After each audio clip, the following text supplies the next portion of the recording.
Russia is struggling on the battlefield, and now the Kremlin accuses Ukraine of plotting to detonate a so-called dirty bomb. Something Kyiv and the West dismiss as fantasy. In fact, a dirty bomb is not known to have been used anywhere in the world. Well, a dirty bomb in its purest form is radiological isotopes such as uranium or plutonium, or even something like polonium. We saw polonium used to kill Litvinenko in this country. That could be called a dirty bomb.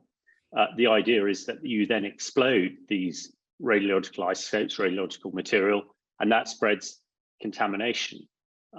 It's never been done before.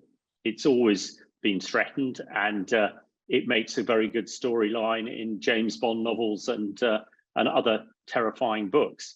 But in reality, it is an anathema. It really is not a realistic way or a weapon, because the likelihood of creating casualties, which is what the Russians want to do, is very low indeed. What it does do is have a psychological impact, and that's probably the primary aim of Putin and the Russian government at this stage. Even if the threat of a dirty bomb was credible, it's not a weapon which could be easily deployed. This is not something that a terrorist or somebody can cook up in their back shed and use.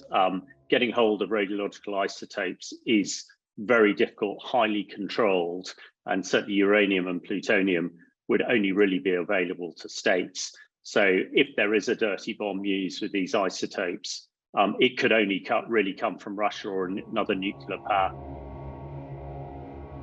But Hamish de Bretton-Gordon thinks there's a more pressing nuclear threat the West would do well to guard against. Putin is absolutely desperate. He's clutching at straws. He is hanging on by his fingernails in Ukraine.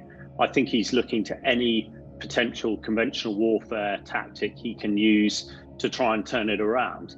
Threatening a dirty bomb, to me, is, although that's not realistic, actually he could create a massive dirty bomb by blowing up the Zaporizhzhia nuclear power station or one of the other nuclear power stations. I think that's where we need to focus. We need to make sure that those places are protected, ideally get IEA, International Atomic Energy Agency inspectors into Zaporizhzhia and elsewhere to give them some sort of security. But that should be our focus, not a few small so-called dirty bombs placed around the place, which Russia could then blame on Ukraine and use its own nuclear weapons.